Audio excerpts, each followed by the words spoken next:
साहब की किताब संविधान को दिखा दिखाकर हमारे समाज के अंदर समाज को भ्रमित करने की कोशिश कर रहे थे और बता रहे थे कि भाई संविधान को बचाना है तो कांग्रेस को ले आओ। हमारे समाज के वही बुद्धिजीवी लोग जिनके लिए बाबा साहब ने कुछ कहा था, आप जानते हो, मैं बार बार उस शब्द को नहीं कहूँगा, जिनके लिए माननीय साहब ने कॉन्सेप्ट की स्थापना करी, जिनको कहा कि भाई आप लोग इस समाज की बिगड़ी बना सकते हो, बुद्धिजीवी लोग सबसे ज़्यादा कंफ्यूज हुए महाराष्ट्र के अंदर लोकसभा में। और उन्होंने ये काम किया कि जो कांग्रेस मृतप्राय हो गई थी उसको 99 लोकसभा के सांसद देने का काम हमारे लोगों ने किया।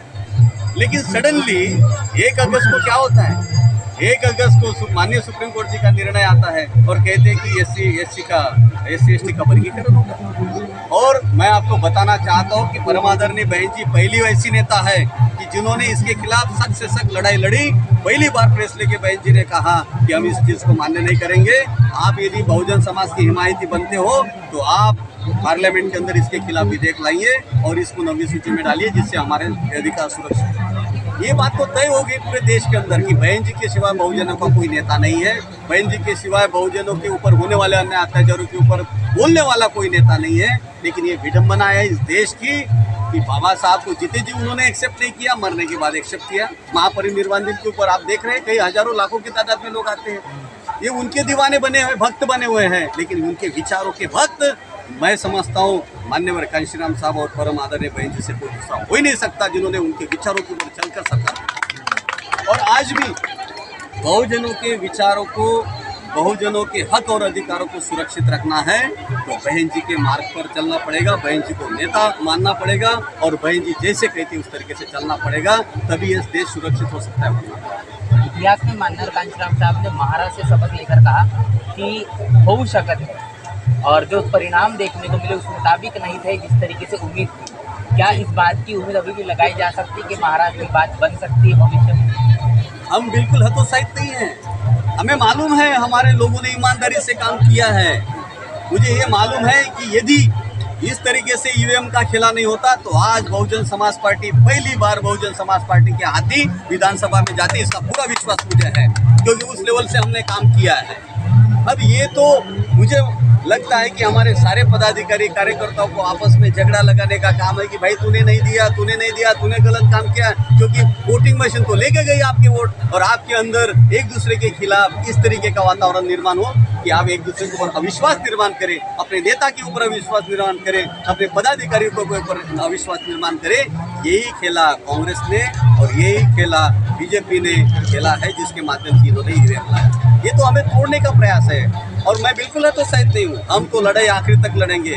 मैं परमादरणीय बहन जी का, हम लोग सच्चे सिपाही हैं जो आप लोगों को दिख रहे हैं। और जब हमारी नेता तटस्थ हैं, 24 तारीख को आगे कहती कि ये क्या हुआ हमें मालूम है, हमें किस बात की डर की ये है। हम अपना संगठन मजबूत करेंगे, अपने लोगों को उत्साहित करेंगे, अपने लोगों के सामने बाबा साहब की सच्ची नीति को, मान्यवर साहब और बहन जी की सच्ची तस्वीर को हम लोगों के सामने रखेंगे और आगे की लड़ाई लड़ेंगे। अगली क्या रणनीति सर? चुनाव तो हो चुका है, बहुजन समाज पार्टी कहती है कि हम सामाजिक परिवर्तन, आर्थिक मुक्ति का आंदोलन जो है वो निरंतर जारी रखेंगे, तो अब अगली रणनीति क्या है? किस तरीके से बसपा का प्रदेश में काम होगा?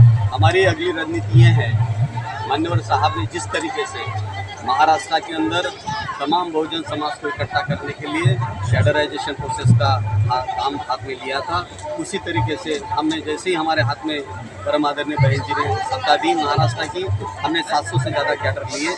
आज अभी ये 2 दिन के बाद तुरंत 10 तारीख से हमारे कैडर का प्रोसेस स्टार्ट होने वाला है। हम हर गांव में, गली नुक्कड़ में जाके लोगों को कैडर देने का काम करेंगे, लोगों को भोले बाबा शाहू की सच्ची विचारधारा समझाने का काम करेंगे और उन्हें इन मनोवादी ताकतों से अलग करने का काम करेंगे। यही काम जो मान्यवर साहब ने किया, उसके बाद जो परम आदरणीय बहन जी ने किया, अब वही काम हमें करना है। एक आखिरी सवाल मैं आपसे करना चाहूँगा कि बहुजन समाज पार्टी को लेकर समाज में अगर माने न माने नकारात्मकता जारी है, क्या लगता है कि अब जो नकारात्मकता है वो कैसे बसपा दूर करेगी? और उसको लेकर तमाम जो व्यूवर्स है, जो तमाम हमारे देखने वाले दर्शक हैं, उनसे आप क्या कहना चाहेंगे बसपा को? मैं इस बात को कतई मान्य नहीं करना चाहता कि नकारात्मकता नहीं है। आज भी इस देश का तमाम बहुजन समाज बहन जी के नेतृत्व को मानता है, परम आदरणीय बहन जी को अपना सर्वोच्च नेता मानता है। नकारात्मकता बिल्कुल नहीं है। ये तो मनवादियों के press media, print media, social media है कि जो बहुजन समाज पार्टी को नकारात्मकता के दरवाजे पर लाके खड़ी कर। वरना आप देखोगे कि जो अच्छे कार्य परमादरणीय बहन जी ने किए, शायद आप दिखा दो पूरे देश के अंदर किसी ने किया होगा। अरे यहाँ तो सीट ना भी मिले तो भी मंत्री पद मिल जाए, इस तरीके के हमारे लोगों की कुछ ना कुछ हासिल हो जाए, कुछ ना कुछ फायदे का कुछ मिल जाए। लेकिन धन्य है परमादरणीय बहन जी, जिनका ग्लैमर, जिनका और आज पूरे विश्व के अंदर चल रहा है, लेकिन कभी उन्होंने किसी भी चीज़ के साथ हाथ नहीं मिलाया, एडजस्टमेंट नहीं की। ऐसे नेता के हम लोग सिपाही हैं, हम डरने वाले नहीं हैं। और नेगेटिविटी तो बिल्कुल नहीं है, हमारे दिलो दिमाग में बिल्कुल नहीं है। ये जो नेगेटिविटी है, ये प्रेस के माध्यम से, प्रिंट मीडिया के माध्यम से, इलेक्ट्रॉनिक मीडिया के माध्यम से और सोशल मीडिया के माध्यम से हमारे ही बहुजन समाज के तथाकथित हमारे विरोधियों ने फैलाए हुए हैं। इस चीज़ को हम नहीं मानते। हम लोगों के बीच में जाएंगे, बहन जी की सही नीतियाँ हम बताएंगे और कैडर के माध्यम से अपने समाज को जोड़ने का काम। बहुत बहुत शुक्रिया सर। तमाम हमने यहाँ पर जो चर्चाएं की है, जो सवाल की है, जो जवाब आए हैं, उसको लेकर आपकी क्या राय है, प्रतिक्रिया लिखकर कमेंट बॉक्स में जरूर बताएं। बने रहे नेशनल चौपाल के साथ, मिलते नए वीडियो में, तब तक के लिए जय भीम, जय भारत।